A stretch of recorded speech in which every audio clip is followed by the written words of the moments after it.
The Kamala Harris campaign has slowed to a stop. It is dead, and now we're doing an autopsy.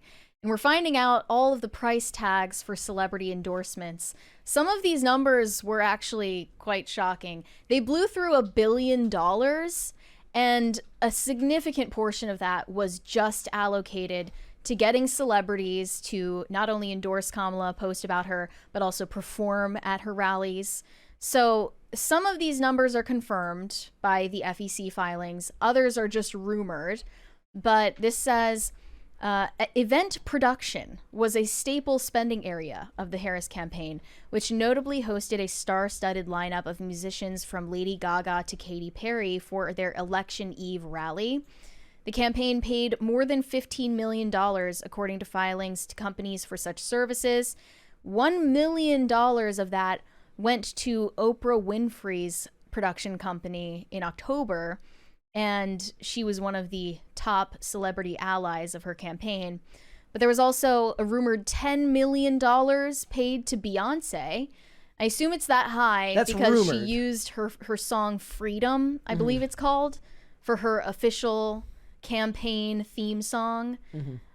What was Trump's? Did he have an official Did he campaign have theme one? song? I don't think he did. They because, always like, they complain. always like, no, you can't. Yeah, use they our always time. made a big stink about it, so I don't know if he even had I did one. see that the guys that when he was doing YMCA, they complained and then they made a lot of money off royalties and then said never mind. Well, they were kind of shifting money around because Beyonce donated like $5 million to Kamala's campaign anyway, so she made overall $5 million from it. So she used that song. I just love hearing that song play as Kamala walks out to give her concession speech. That was lovely. They paid $5 million to Megyn Thee Stallion for her performance at Kamala's rally in, I believe, Atlanta. $2.3 million to Lizzo, who said that she wants the whole country to look like Detroit. Pocketbook got a little wider. $1.8 million to Eminem. Was I right about that? That's just the rumor. I don't know if that's confirmed. And of course, $1 million to Oprah. They also spent $100,000 building the set for Kamala's appearance on Call Her Daddy. Yeah, in a hotel room. Did you see that the logo was off center? Yeah, they messed up. They messed up. I love that. That's just crazy. And Alex Cooper was acting like, you know, she was just doing this because she felt like it was important to her. Like, I don't have a doubt in my mind that she made money off of that. Yes. And it only got like less than a million views on YouTube. That's crazy. At the end of the day, no one even cared. It's crazy to me that the average person still doesn't understand that these look, this is actually one of the problems with this time of year. So 360 days out of the year, or let's put it by half and say every 4 years. Every 3 years and 6 months, you can figure out who the really political people are because they won't shut up about it all the time. You know, nobody believes for a second that they have to pay Mark Ruffalo to say who he's going to support because they know Mark Ruffalo is going to do it anyways. Yeah. Him, Chris Evans, Rob Reiner, all of these people are going to tell you who they're going to vote for and who you should vote for no matter what. But once you get into election season, I wouldn't even say 3 years and 6 months, 3 years in, and you got a year leading up to the election, you got to start wondering why some of these people are suddenly coming out of the woodwork and say, are they doing this because they believe in their heart that this is the right thing to do and it's the right thing for you, their audience, to do? Or is it because somebody opened the pocketbook and said, here's $1 million, say to your fans to vote for me? Because that is ridiculously disingenuous, if so. Well, you believed that some of these price tags were pretty low. Yes. Oh, yeah. I mean, for certain artists who are still, like, if we're talking about an actor, right, or a musician, and your goal here is to find the widest audience possible, it just doesn't seem like $1 million is worth having your audience or cutting out a significant portion of it to me. It just doesn't. 1.8 million going to Eminem. He's worth like $1 gazillion. Like, it just doesn't seem worthwhile. It just doesn't seem worth it to me. But I also do believe that he believes what he's saying. That's an awfully hot coffee pot. You don't live down that line Can I unless pour you it believe on what you're Donald saying. Trump? Probably not. Yeah. Yeah, I think he's a true believer, and Like paying Oprah $1 million is like she lost that money walking home. Like that fell out of her wallet somewhere. but she can't afford to retire. No, that's Whoopi. I know. Oprah's different. I know, I'm just kidding. I think Oprah's a billionaire. So like, what's $1 million to Oprah? Yeah, and I think that they just massively overestimated the amount of influence that these celebrities have over Yeah. the general public now. Yeah. And we've all come to the consensus that we just want to see them perform and, do their little dance. Yeah. We don't care what they think about geopolitics. Yeah. I felt like that was a realization we should have had earlier, Well, but I have a question for finally you. we're kind of getting there. Then I have a question for the both of you. Like, what is worse to you?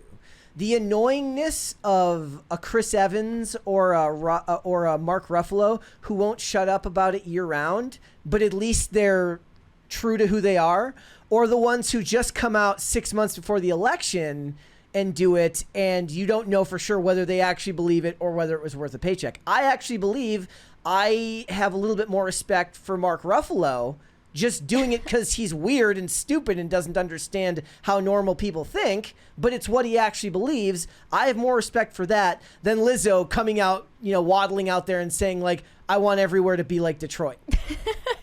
Yeah. I mean, at For least money. One of them at least shows that they really believe what they're saying. Yeah, exactly. I don't know though. I guess that falls back on the idea of whether you're the type of person that can separate art from artists. Like, I can watch a Mark Ruffalo movie and be like, that was a good movie. He's just really, really stupid. But what does integrity bother. matter when, you're a true believer in something that's utterly stupid? Yeah. I mean, we're speaking the theoretical Yeah. here. So I guess in the theoretical, I have more respect for somebody who decides to just do so because it's what they actually believe in. It also just makes you supremely uncool. Do any of these celebrities care about being cool anymore? No. Like, there's no pretense. Actually, I don't think that they should, because trying to appear cool, you just inevitably end up looking way less cool. But like Eminem, at least in some of his recent song lyrics, he's making comments about Gen Z being easily offended and pronouns and he's offending some of the same people that were voting for Kamala as well, but he's already sacrificed even the pretense of being cool in doing things like this. I wonder how Usher feels about all of this. After he gave the thing, he's like, "Oh, I'm not going to tell you to vote for," and then he changed his mind. It was so pathetic. Like, okay, make your decision one way or the other, but you clearly were swayed by either money or, as some other people were saying, that you had you got a call in the middle of the night about some Diddy tapes that you may or may not be on. He seems to be the only one who, like, that's like the boogeyman now for every celebrity. Somebody's like, "Oh my God, Chris Evans said that you should vote for Kamala Harris. He's on the Diddy tapes." No, if you knew anything about Chris Evans, he would have told you that anyways. Usher's one of the few where you're like, he might actually be on the Diddy tapes. It's also sad that they paid $10 million to Beyonce and she didn't even perform. She didn't even sing at the rally. Just came out for like 2 minutes and gave some nonsense statement that was written for her. The fact that they're paying celebrities and the amounts of money that they're paying these celebrities, I'm a little on the flabbergasted side, because I can't believe that the Democrats thought that celebrity endorsements like this would move the needle enough. I mean, it did, though. Not enough, but it did. Like, the fact that they were able to just install someone, no primary victories, no nothing, and she still won as many states as she did. No, I think that speaks to the fact that there are people that are always going to vote Democrat no matter what. I don't think that the celebrity endorsements mattered. I don't think anyone said, Oprah says, so I'm gonna. Yeah. Like, Oprah can get you to read a book. Oprah's not going to get you to vote for a person that you otherwise would not. I think you're speaking from somebody who is intellectually curious and has their own opinions, and the people that they're speaking to don't have that. Do you think that those people are likely to actually get out and vote? It's my inclination, or it's my intuition, my gut feeling is that people that aren't politically motivated to get out and vote, they just don't do it. And I don't think that Beyonce saying, "Hey, I think you should vote for this person," actually gets people out of the house. Or maybe it's just you need somebody with enough followers to remind, like, look, if the idea here is that women are like, I'm not sure if I'm going to get out and vote, what you need is somebody that women pay attention to, reminding them, hey, you want to go kill your babies, go out and vote. I'm not. So maybe convinced. it's not the celebrity themselves, but the amount of people that celebrity reaches just to remind them to do so. It's not that they implicitly trust Beyonce. It's that Beyonce is somebody that's on their timeline, and therefore it reminds them to go out and do it. I'm not convinced. Yeah. So they should have known better, basically, is what you're saying. Wait, what do you mean they should have known better? The Democrats should have known that this wasn't going to win them the election. I feel like in 2016 they kind of did the same thing. Maybe, but I mean, I think people like James Carville did. Like, I think James Carville's a serious Democrat strategist. He's the guy that worked with Bill Clinton and stuff, and he was the guy that coined the "It's the economy, stupid," that phrase. And I think that he did know that, and I think that there were people inside the Democrat Party, specifically people on the Harris team, that are really bad at politics. I think the Harris campaign was an absolute train wreck. Like, it was really, really bad. The people that were like, I think it's the same people that were like, don't go on the Joe Rogan podcast because we'll get mad.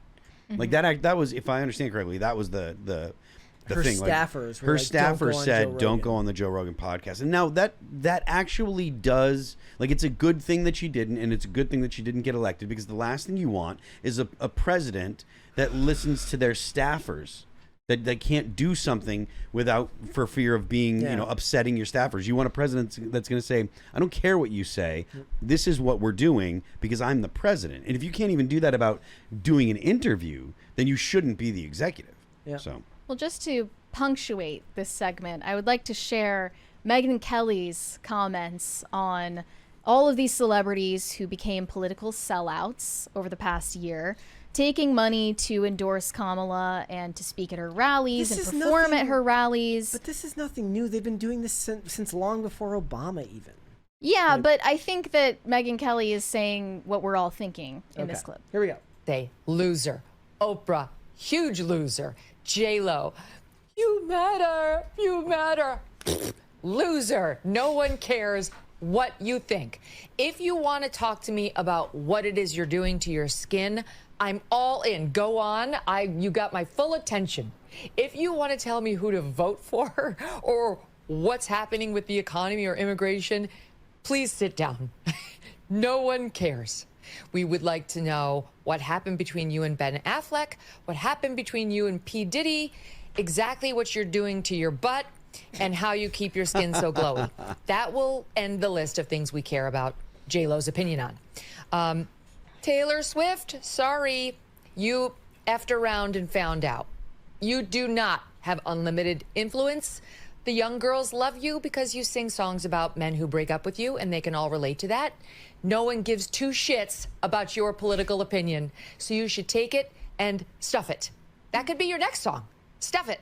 That's what the American electorate told me. We could play it on Thanksgiving as we do that to our turkeys. They will remind us of you and your political opinions. How much did Trump win the popular vote by? About 4,000 or 5,000, I think. 4,000 or 5,000? Okay. So my point is, all I'm saying is, like, maybe without all of these endorsements, she just would have won the popular vote, right? Maybe it moved the needle, just not enough.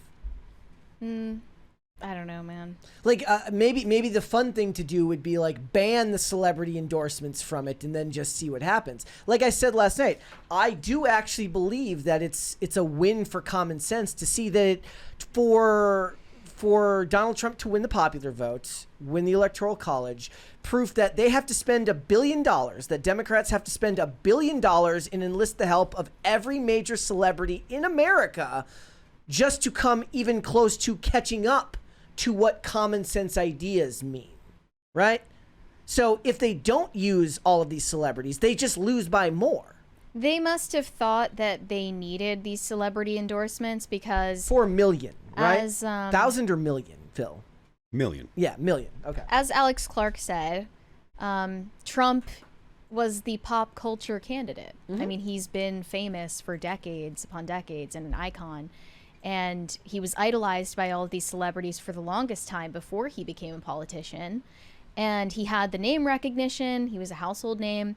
So Kamala was just this random person, and they felt like they needed to use celebrities to give her relevancy to normies, and it didn't work. They found out. They effed around and found out. Well, all I'm saying is that they took somebody with his level of fame, and it took that many people to get her to be within 4 million votes of him in the popular vote. Now, if this was a better political candidate on their side with better ideas and the same amount of mainstream support, that could look very different, is all I'm saying. I think it's a white pill that normal people have finally stopped listening to the political opinions of celebrities. Like, we've all agreed at this point that they are stupid, and we're not going to listen to them. Thanks for watching. Listen to full episodes of Pop Culture Crisis on Spotify. Keep up with us on social media and make sure you subscribe and ring that bell so you never miss the show. Bye, guys.